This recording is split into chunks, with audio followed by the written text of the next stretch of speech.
Check this out. Snoop Dogg might be the greatest rapper of all time. Greatest of all time!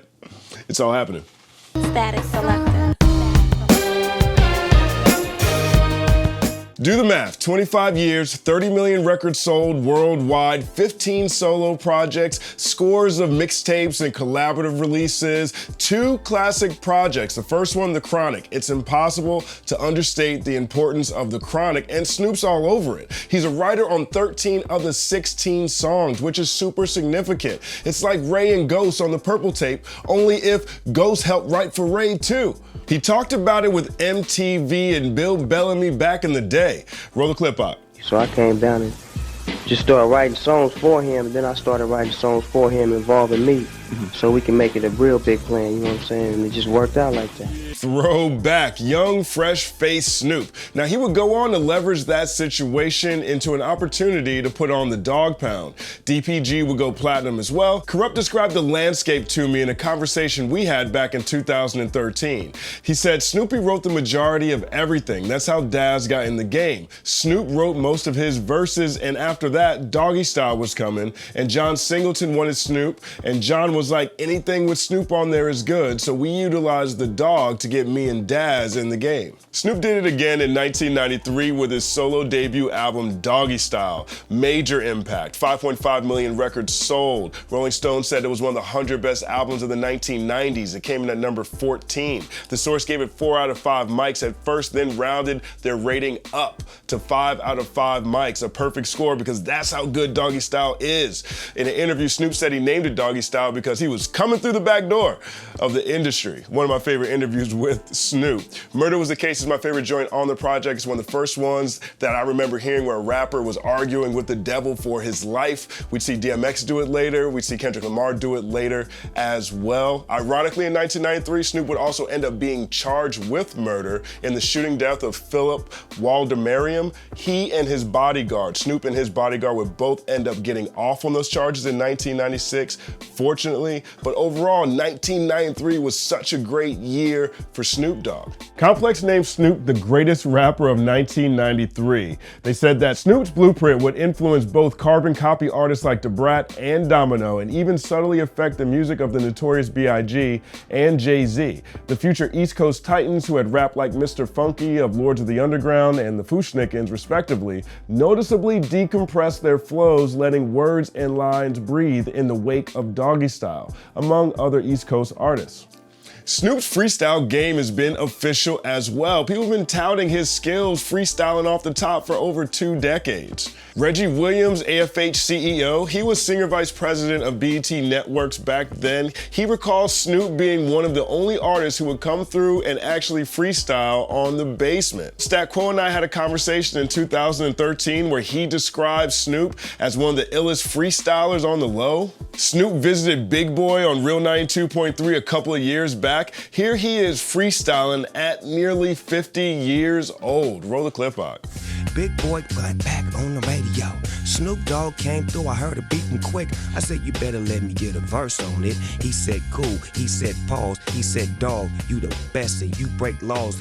That's The Shiznit, another classic off Doggy Style. Snoop was feeling his flow right there, but really put this into perspective. Snoop was a major part of 2 of hip-hop's most revered projects back in hip-hop's most competitive decade. That's incredible. That's rarefied air. That's something Jay-Z never accomplished. Blue Carpet Treatment is another lyrically outstanding album in Snoop's catalog. Definitely critically respected. The Last Meal from his No Limit days stands out. Rhythm and Gangsta, Paid the Cost to Be the Boss. Snoop's catalog is deceptively strong. He's always on a gang of singles as well. He's literally worked with everyone from Tupac to Katy Perry. Snoop's the definition of prolific, but along with that, his business side is booming as well. Snoop's always given a lot of credit to Master P for showing him the business side in deeper detail. Snoop was signed to No Limit after he left Death Row. Things got a little dicey between him and Death Row, so he ended up down in New Orleans. I asked Master P actually about Snoop Dogg. Here's what he said. I seen the value in Snoop. Snoop was a hell of a worker, and Snoop was a different breed. He watched what I was doing and wanted to hustle. You know, at first he wanted to be an artist, but when he got around me, it started wearing off, man. He asked me, how you get the money over there? Like, man, that's what you need to do.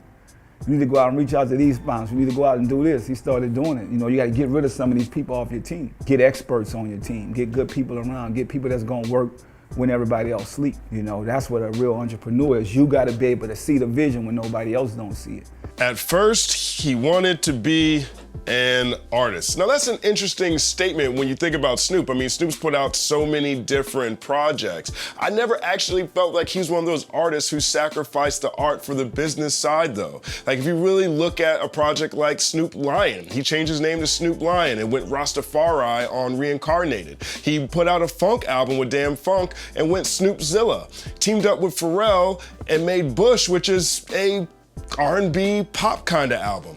I actually interviewed Snoop right after Bush and asked him about evolution. Here's what he said. Sometimes I don't even know what the fuck the songs mean when we doing them. It takes, you know what I'm saying? It takes a minute for that song to live with you and to feel it. Yeah, for it to grow. And then once that motherfucker grow, then it becomes, okay, I get it. That's the spirit of making music sometimes. We don't understand it, like until it speaks to you. I don't know why I made Murder Was the Case. I hadn't had a case. I had never been to jail for murder, but as soon as I wrote it, we put it out. Rapper Snoop Dogg on trial for murder. Right. That's why I don't write songs like that no more. Bush is underappreciated in my opinion. It's the best Snoop of when Snoop's making songs that would work at the White House, for example. And views on that project were higher than you might think. Peaches and Cream was one of his singles. That has 13 million views on it. California Roll, that was another one off that project. That has 21 million views on YouTube. If Reincarnated is experimental Snoop at its most polarizing, then Bush is experimental Snoop finally achieving balance. Now, the knock against Snoop Dogg is that while his catalog is prolific, it's not exactly the picture of consistency. There's a lot of excess in there, a lot of forgettable projects like Dogfather or Documentary. Fortunately, we're in the streaming era now. In the streaming era, singles carry more weight than albums do a lot of times, so that works in Snoop's favor. But also at the same time, we understand that more things going into being an artist than just being dope at one particular style of art. Snoop's intangibles are nearly unparalleled. Entertainment exists on screens of all sizes, and Snoop's a star everywhere. Globalization complete. Couple that with movies he starred in. His Snoop Youth Football League, GGN's immensely popular. He has 1.8 million subscribers on YouTube. His Instagram has 19.3 million followers, 17 million followers on Twitter. Snoop has transcended while still pushing culture, protecting culture. In 1997, he partnered with Puff Daddy to end the East Coast-West Coast beef officially. In 2005, he convened the Protect the West Summit with Game to squash all beef within artists from the West Coast. This was in stark contrast to what was happening on the East Coast back then, for example, where everyone seemed to be beefing with 50 Cent. Snoop told MTV, "It was me relaying to them that the banging in the business ain't making us no money. If we come together and move as one unit, money will be there and the opportunity to shine will be there. What it's all about is saying, I'm from the West Coast, you're from the West Coast, let me get your number, we could probably do some music together." In 2012, I got a chance to ask Snoop about Protect the West, 7 years after it took place. Here's what he told me. Today, as I look at it right now, that's why they hail me as the king of the West Coast, as Uncle Snoop, because of the things that I have done to protect the West, to make sure that we have something, to make sure that we don't kill each other and shoot each other and badmouth each other to where people up top don't close down the industry and say, y'all can't eat in this avenue anymore. This is still a business. That's what I try to teach the brothers every day. Remember when you was a kid and you were aspiring to be someone that inspired you? We have to be that because we've been given the light. I'm behind you now, so my light will continue to shine. Is it a stretch to say that Protect the West is the reason why the West Coast has looked so great this decade? The TDEs, the YGs, the artistic renaissance that's taken place in Los Angeles? Maybe, but I don't think it's a stretch to say that Snoop Dogg is a part of everything that happens around here. Uncle Snoop, the dog father, he's been protecting the West for 2 decades plus. He's never stopped evolving artistically, and he's maintained a relentless approach to business. business. All these things are worthy of a standing ovation. From Murder Was the Case to Martha Stewart, this is one of the most improbable career arcs of anyone in hip hop history. He's wildly prolific with multiple albums in multiple genres. Plus he has big hit records, Drop It Like It's Hot, Beautiful, Gin and Juice, What's My Name? We could play this game all day. Mentorship, versatility, longevity, low-key, top-tier live show. Is all of that lost primarily under the weight of giving us too many songs? I don't know. Depends on how you feel. Hip hop is competitive, but there is no official scoreboard. But if someone came up to me tomorrow and was like, you know what, Justin, Snoop Dogg from the LBC is the greatest rapper of all time, I might not agree, but I'd understand. Static Selector. Another Saturday, it's all happening. Thank you guys for rocking with us each week. We appreciate it. I really want to talk about Snoop Dogg this week. I think Snoop Dogg is someone who doesn't necessarily get enough credit, but his history has so much breadth to it.